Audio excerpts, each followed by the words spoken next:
So good morning, everyone. Like Chris introduced me, I'm Ozak Esu, and I'm an electrical engineer at Condo. I design electrical services for buildings, so I work in construction at the moment. I just put this photo up there because it's one of the photos. It was taken last year for Cosmo magazine. It's the Institution of Engineering and Technology, and everyone in the photo is an engineer. So trying to, should I say, demonstrate or display engineering in a different light to challenge misconceptions that young people, young girls have about what an engineer is or what an engineer should look like, etc. Title of my presentation is Championing Equality, Diversity, Inclusion and STEM. I always put that at the side like it's my perspective. I'm not an expert in this topic, so everything I talk about today is more from a personal experience or my personal journey. So first slide, what is equality? So I had to Google what that meant because we talk about it quite a lot. And I liked this definition from the Equality and Human Rights Commission. It says, equality is about ensuring that every individual has an opportunity to make the most of their lives and talents. Now I'm going to use my own personal story to explain that. So growing up, I was born and raised in Nigeria. I came to study at Loughborough University for my undergraduate, and that's how I ended up here in the UK. So in Nigeria, I'm the second child of four. So I have an elder brother and two younger sisters. And I played with dolls, baby doll toys, like, because you do that. But also because of the age gap between my brother and I did sports as well, which was what he was also interested in. And I never saw any differences in whether it's for girls or for boys. Our parents quite encouraged us to play with everything. But the first time I felt like different for being female, I would say, was when I was about 7 or 8. I overheard my parents arguing about whether I was going to go to the same high school as my brother. So I come from a well-off background by Nigeria, by a UK standards or any standards you want to use. So my dad is an academic. He's a professor in agricultural science. And my mom studied English and she went to university. So both parents are well educated. Well, I overheard them arguing about, whether I was going to get to go to the same school as my brother. So we have private schools and public schools. It's not really the same terms here. Private just means you'll be paying for it. And public means it's the government that covers it. The government schools are not great in Nigeria by any world standards. And some private ones as well are questionable, but yeah. My brother was in the private school, and I was like, why can't I go to the same school as my brother? And to give some context, my dad came from a very poor background, a polygamous family, and he was the only one who made it out of, should I say, poverty in terms of education. He was well switched on, well focused, and really wanted to achieve a lot in his career. And his sisters, so he said when he got scholarships, he started sending money home. But his sisters were not allowed to go to school initially because they used to work on the farms at home. And so when they did have the opportunity to go to school, they got pregnant and dropped out of school. So these are my aunties. Sorry, aunties. But it is what happens. And so he's always had this view that it's pointless spending all that money on a girl if she's not going to, should I say, make it. So we could send her to a public school because it's cheaper and free. And so I overheard that argument. You're not supposed to eavesdrop in an African household, or any household for that matter. But I didn't know my mom knew I overheard. My mom's from a very different background. She's from the west of Nigeria, where they're really progressive and encourage the education of girls. And so she secretly got the entrance form for this school. And I remember not being great in school, so to give my dad some credit, because he sounds like a really bad person right now, I always thought school was a place for fun. You know, you meet friends, you play football, play tag. I wasn't the best academically. So he had some data, I guess, a reference to back up his claims. But I remember I never studied so hard for anything like that in my life, not even my PhD. I don't think I studied that hard for that entrance exam. And I was top in that exam, so automatically I got a place to study there. And he didn't know about this because my mom did it behind his back anyway. And so it was when people came up to him like after church service, like, because it was big news. It was the best school in our state where we live.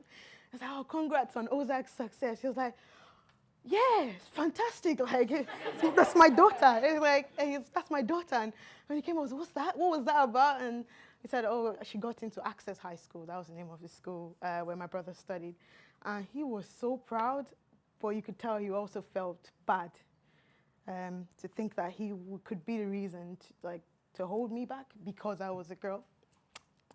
And ever since then, he's been like overdrive. You know, these overbearing parents. Like, my supervisor at Loughborough called him the third supervisor because I need to speak to James. James was my PhD supervisor. I was like, what for? I'm not sure about the direction of this research. You know, there are many angles we could be. I was like, it's not your PhD. Like, back off. So he went from one extreme to the other. I just like sharing that story because a lot of people don't consider. So that's an educated household where both parents are educated. You can imagine in other households where nobody has been to school before. A lot of girls face gender inequality in terms of the quality of life they're going to go as. And I put up the next slide because here they are at my graduation back in 2016, all of them here supporting me.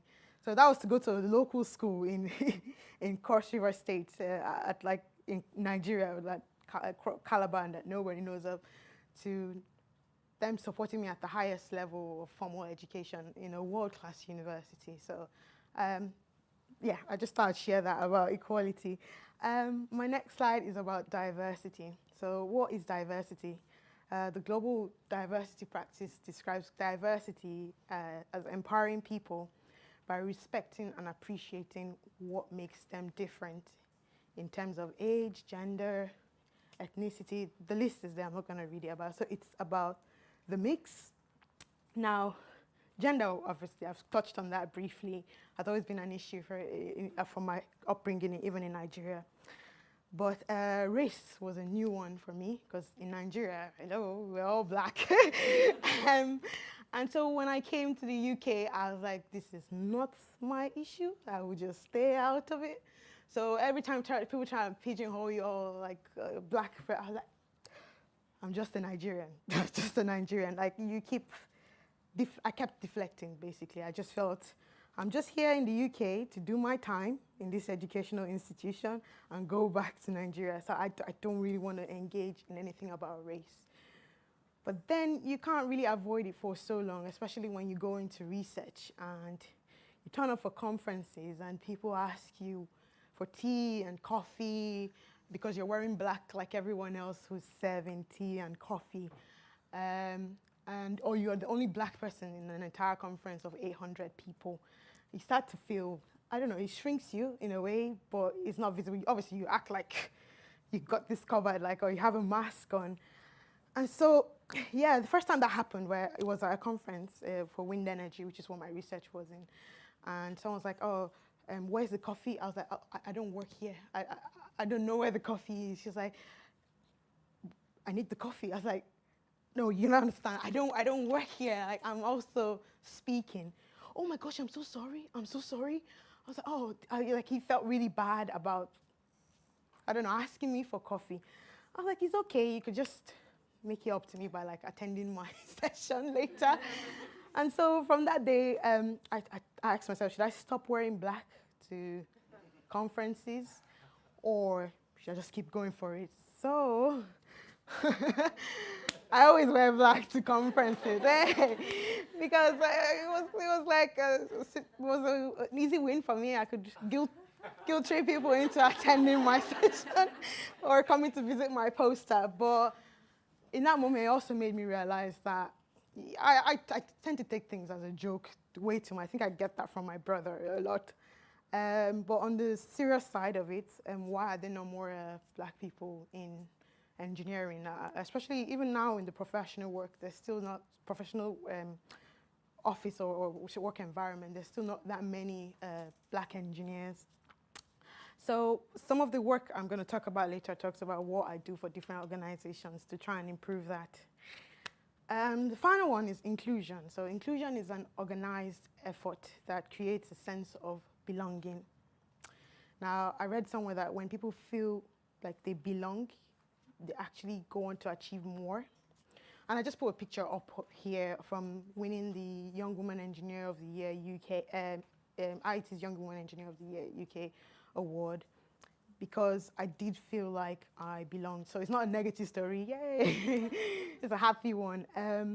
So when I was shortlisted for that award, the support I received from my company was tremendous. We had people from our London office, because the awards, everything is in London. So the award was in London. I work in the Birmingham office, and they all turned up that day to just, they didn't even know if I was gonna win, so there was a chance I'd come home without the prize, but just seeing all of them there, I felt really included. And so inclusion is about getting the mix to work well together, is what global diversity practice describes inclusion as. Now, paying it forward is what I call. So these are the organizations I currently support. So the top one is Viziola Foundation, and they are based in Nigeria, and they do encourage girls into education in science, technology, engineering, and maths. So I mentor students who are already at university, and then I make sure I make myself available for their summer programs that they run throughout the year, where they get, it's residential, and they choose girls from public schools who probably are the first to go to school in their family or be allowed to go to school in their family, and usually are closest to poverty in Nigeria. For me, education has opened so many doors for me. So thinking about it, if I didn't get a chance to go to that school I went to, the outcome for my life would be completely different. I don't know if it would be better or less, we'll never know. But what I know is I'm really grateful for the one I have now. And if I could encourage more girls to experience the same thing. So that's why I support Viziola Foundation. The Access Project is a local UK charity. They work in London, Birmingham, there's a few other regions, I can't remember, but basically they work with children from disadvantaged backgrounds across the UK, and they pair them up with a tutor in any subject so you're capable of tutoring. And so they come into your work environment, or you meet at a cafe or the library, for example, here for 1 hour of tutoring every week. And it has shown that that 1 hour they spend in that environment and with you as a tutor does improve their grades.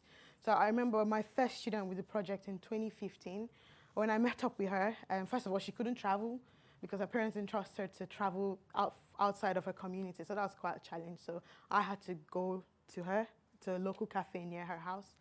And she was from a Muslim background. And when I got there, I was like, so what do you want to get out of this? So she just wants to pass maths. I was like, and then what do you want to do? And she said, oh, she wants to work in the corner shop. And I was like, hold on. I'm not going to give up 1 hour of my week for you to aspire to work in a corner shop. You could do that now. You don't need maths. You just need the calculator and add the till to add up how much it costs for stuff. You have to think bigger. She didn't go on to do science, technology, and engineering and maths or one of those fields. She went on to study law at the university. But I think that's something I had to learn, that all I could do is introduce you to science, technology, engineering, and maths through either work placement at our company or through one-on-one tutoring. But at the end of the day, I want you to try for yourself and come to that conclusion that it is not for you, as opposed to society or any other external factors, your class or your background, deciding that for you.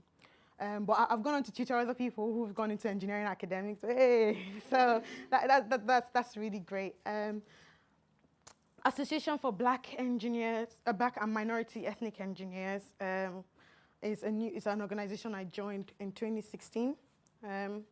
And what they actually did a study, and they found that 25% of graduates in the UK are from BME backgrounds, but that only transpires to 6% in the workplace. And it comes down to little things like difficulties getting jobs after graduating. The way people write CVs and the way people read CVs is completely different. Also, some don't have any, shall I say, work experience opportunities because they don't know somebody who knows somebody who knows somebody to get them in the door in the first place. And also, just that whole transition phase from being a student to becoming a professional can be really challenging. So with the organization, I volunteer when I can to speak to undergraduate students while they're still at university about the steps I took to get a job. I tell them how many times I applied. I applied for 100 jobs. I got rejected by all 100. I kid you not. But that was because I needed a visa, which is another completely different issue. But by being open and sharing my experiences, it makes them realize that it will be tough. It's going to be challenging, but you just have to keep at it. And obviously, the organization works on other policies as well to try and encourage more ethnic minority people into the workplace. I mean, if you've gone through that effort to study 25%, and then only 6 of you in the workforce, it's kind of little. So while I was at university, I got involved with Athena Swan, just again, because recognizing on our course, we're 143, only 13 of us were female. Why are there so few women in engineering? So, yeah, the IET, obviously, they have the Young Woman Engineer of the Year awards.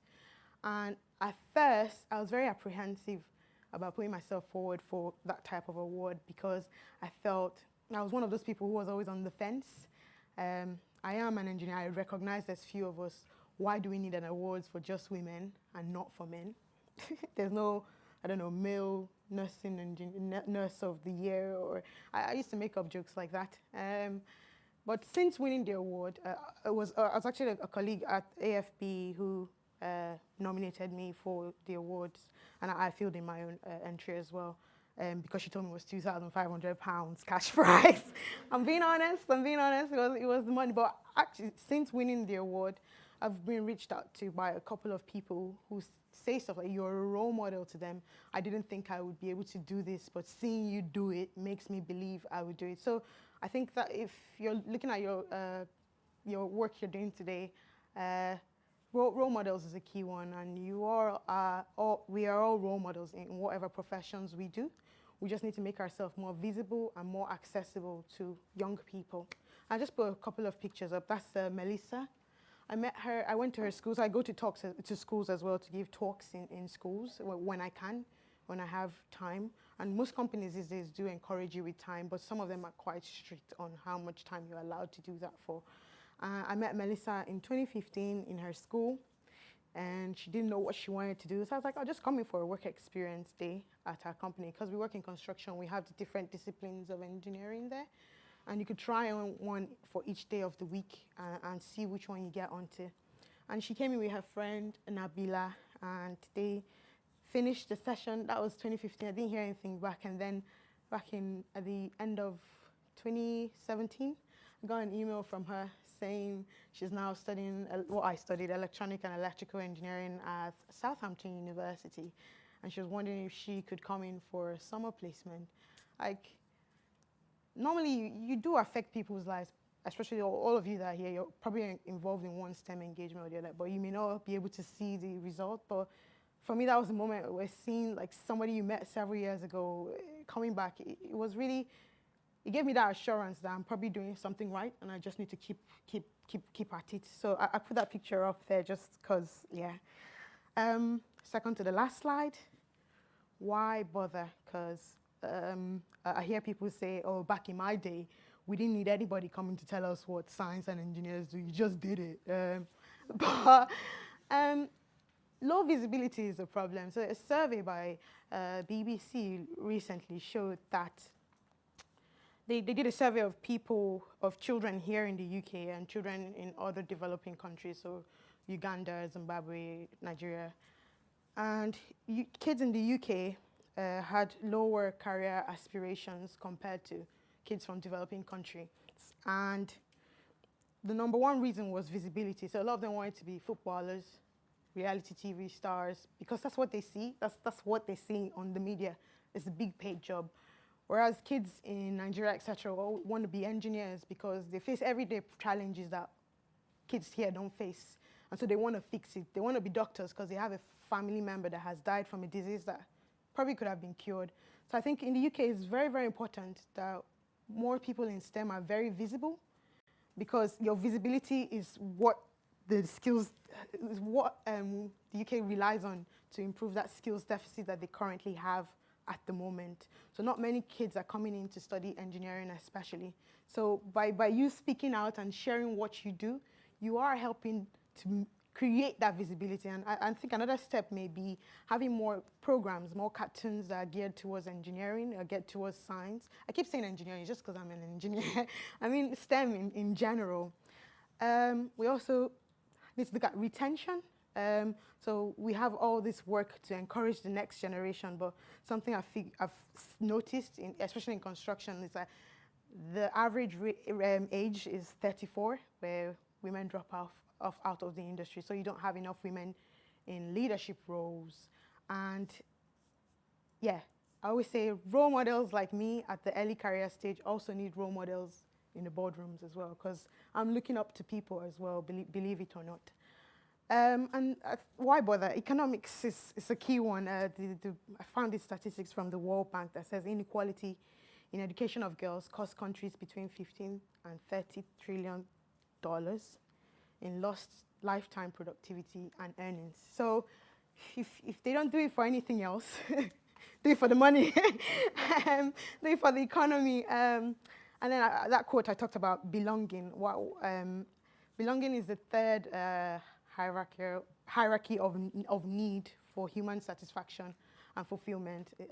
So fostering the sense of belonging, whether you're from an ethnic minority, you're a female, or you have a disability, whatever that is, fostering people's sense of belonging in the workplace produces success for everybody.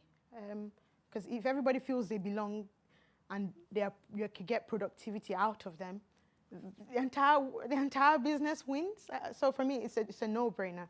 And so to end it, because I've kind of run over time, thank you all for listening. I was a bit intimidated speaking today because most people in the audience here, if not everyone, is already doing some of the stuff I'm doing, or even on a bigger scale.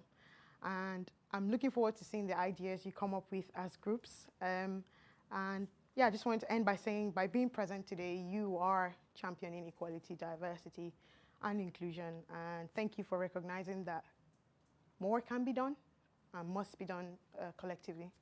Thank you.